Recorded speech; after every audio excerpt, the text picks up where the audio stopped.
Joined Vikings in the year 2000, and I'm a gray-headed elder. Fraternity wasn't like this in my days because we only existed in the four walls of a citadel of learning, like colleges of education, polytechnics, and universities. I joined Vikings in a university and I graduated. I've taught people who are lawyers today, who are doctors. Uh, we're giving orientation, not to harass people, not to oppress people, to be generous and to do good. And that's why in my days as a confraternity member, nobody will know you except your members. It's very hard to know us because we're just like every other person. And fraternities that don't exist in the street, we only existed in the high stations. And we didn't take the fights to the street. If there was any fight, of course, you have your leadership in 400 and 500 levels who wanted to graduate, and they would quickly call for the peace talk.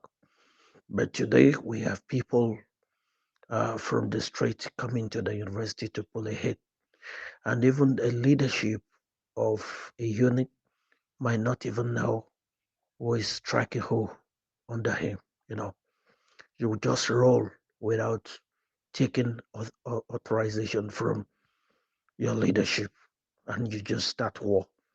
A mechanic can just come to a university and hit somebody and start a war without the dean in that school knowing about it. Now, I know some of my Vikings members will not be too happy with what I want to say, but I'm just appealing to everybody hearing my voice now here, from the national leadership of each of the fraternity to the smallest unit and to this youngest confraternity member of the street. I say we are very stupid people and we are idiotic. We're killing ourselves over nothing, over supremacy. We are killing ourselves. I cry daily night. Or the man on yellow beret is my enemy. Is the AA member with his blue beret my enemy? I have friends in AX, in NBM, I have friends in SEC, I have friends in Alura. These are people I also with. These are people I make things happen with. These are my friends. These are my brother.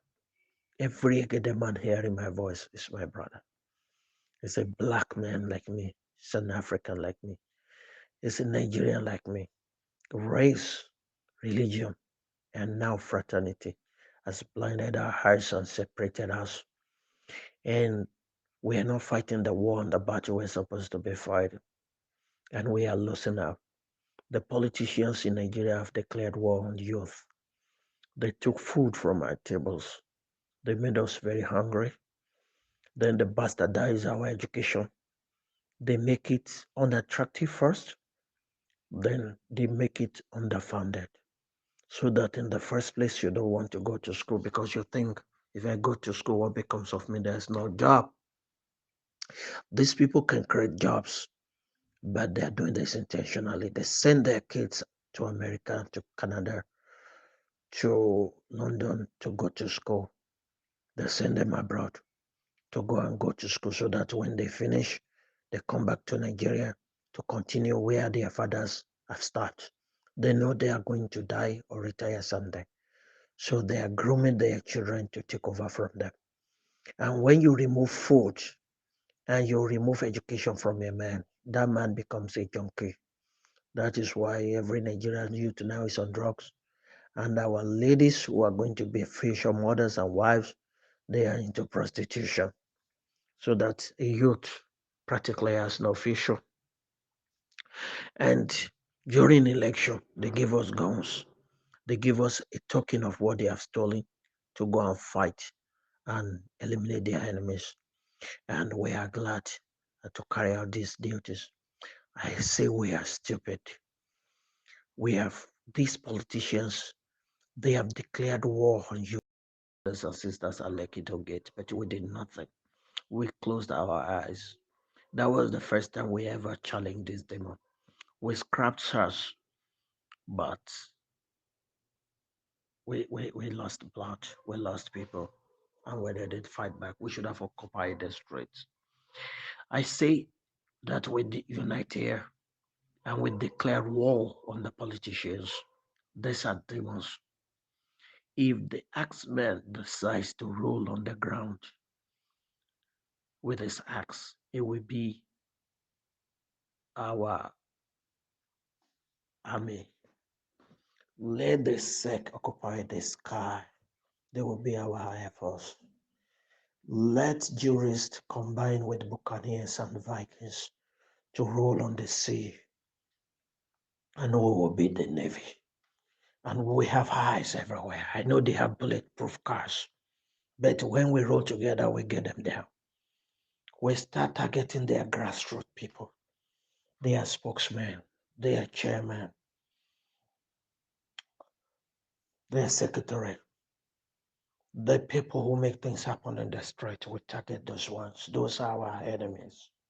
Those are the people who have sold our future into slavery. The man you kill in the street is not your enemy. I watched some videos when they put guns to the head of them, they are doing video. You look at the man they are about to kill. You see him skinny, looking wretched. This man hasn't hit him. And you put a bullet in his head for fraternity's sake.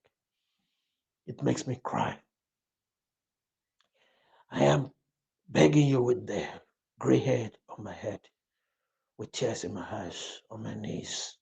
I'm begging every fraternity member hear my voice to soften your heart, to realize that the man you are killing is not your enemy. You are lamenting on WhatsApp everywhere. Governor Delta State, please intervene. Governor Tado, please do something. The killing is too much. They will not do something. They don't care. They don't care about you. They will not do something because you are making the job easier. They want to kill you. They want to eliminate us.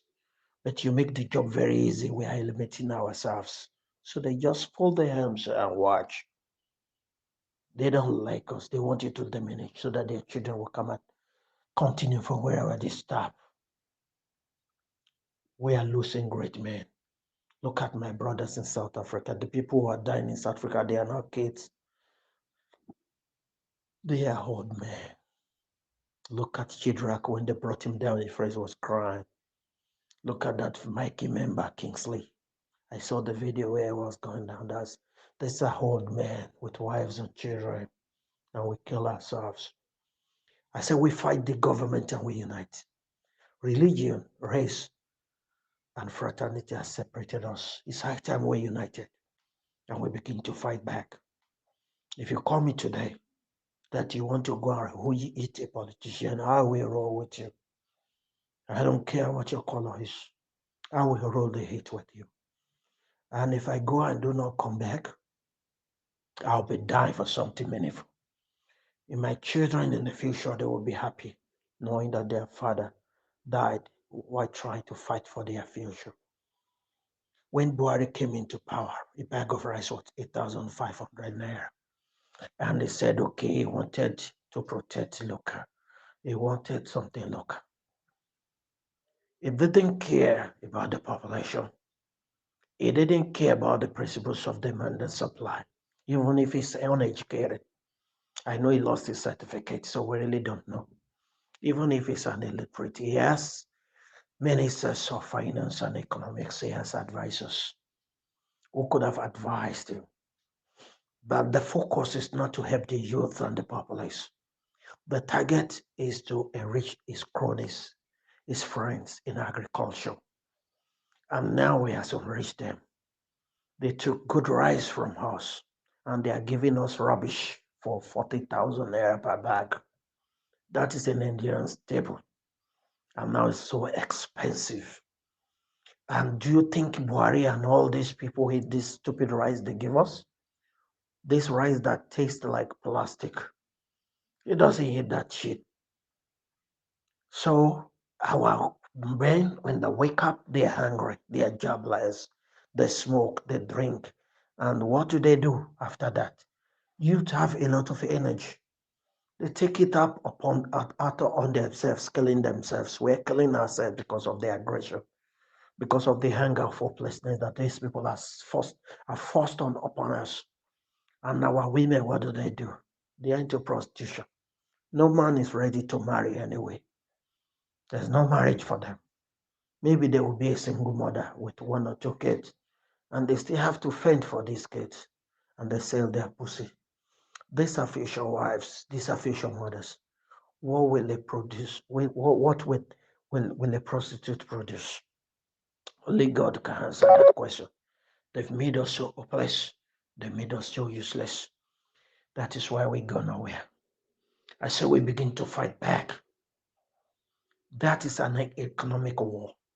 Then they bastardize the education. First, they discourage you from having education to make it unattractive. If you graduate, you can get a job, so you don't want to do it in the first place. And if you go there, the schools are underfunded and they are closed down because they don't want you to have that light that education gives. And they send their children to America, to London. Buhari's kids have graduated yearly from UK universities, same as Rufai and all the governors and senators and rep members. I say we strike back. I say we strike back and we begin to take that aggression back on them. When we fought for answers, they are using police and AFCC to harass the youth. If you have iPhone 4, they ask you, where did you get money to buy this? But you haven't asked Tinubu where I got the money to buy that bullion van he owns. You have not asked Dino Milai where he gets the money to buy all these Ferrari he parks in the background. He parks Ferrari in the background and is dancing. Why average Nigerian youth hasn't taken breakfast? I say we begin to target these people and we begin to, if we say on the sea and we occupy the sky and we move on the ground and we roll together, we will deliver our country. We run up and down. We go to Italy, we go to Dubai, we go Kenya, Uganda, we still continue this fraternity fight. What is the sense in it? What do we gain? Nigeria view, please answer me. What do we gain? What is our gain? I cry every day. We kill doctors, we kill husbands, we kill fathers. The politicians, they are free. Politicians don't care if you kill yourself. Even if all youth die, they don't care. So far the oil is flowing. Too far the money is there for them to steal. They don't care about our lives. Even if we all perish, they don't care. Let's unite. I am begging each fraternity member that is hearing my voice. We are brothers, we are blacks, we are Africans, we are Nigerians, we are one. Let us stop this fight, I beg you.